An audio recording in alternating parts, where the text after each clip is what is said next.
আজকে দেবাংশু আমাকে ঘুম থেকে তুললো। শরীরটা কাল থেকে খুব একটা ভালো নেই বলে উঠতে ইচ্ছা করছিল। উঠার পরে আমি বিছানাগুলো এক এক করে গুছিয়ে নিলাম। আর গুছানোর পরে দেখি না মা ওইদিকে আগেই আনাজগুলো কেটে রান্না বসিয়ে দিয়েছে। কি রান্না করছে জানি না।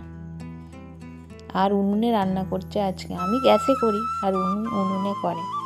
আর দেবাংশুর কাণ্ড কারখানা দেখুন, শীতের সময় ওর বন্ধুকে পেয়ে পুকুরে নেমে গেছে হাড়চা তুলবে বলে। এমনি মাছ খেতে চায় না, আবার হাড়চা তুলছে, হাড়চা খাবে।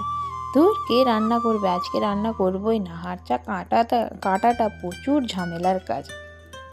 আর ওইদিকে দেখুন হাঁসগুলো কি সুন্দর গেঁড়ি খাচ্ছে। আমাদের এই পুকুরে প্রচুর গেঁড়ি। হাঁড়চাগুলো বেশ ভালোই বড় বড় হয়েছে আর অনেকটাই তুলেছে ওরা।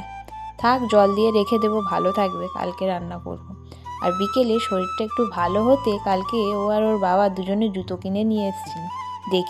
দেখি আমার জন্য আনেনি। আমার নাকি পায়ের সাইজ বুঝতে পারে না, আমার নাকি জুতো ওরা আনলে পছন্দ হবে না।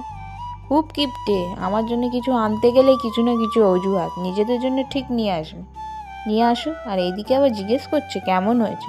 এনেছে, ভালোই হয়েছে। আর এইদিকে রাত্রে ভাবলাম রুটিগুলো করে নিই। ভাত করিনি, শরীরটা ভালো নেই বলে, নালে এমনি ভাত হয়। আজকে রুটি করব ভাবলাম, তাই রুটি করে নিয়েছি। আজকের ভিডিওটা এই পর্যন্তই। আমার ভিডিওটা ভালো লেগে থাকলে আমার চ্যানেলটাকে প্লিজ লাইক, শেয়ার আর সাবস্ক্রাইব করবেন। টাটা।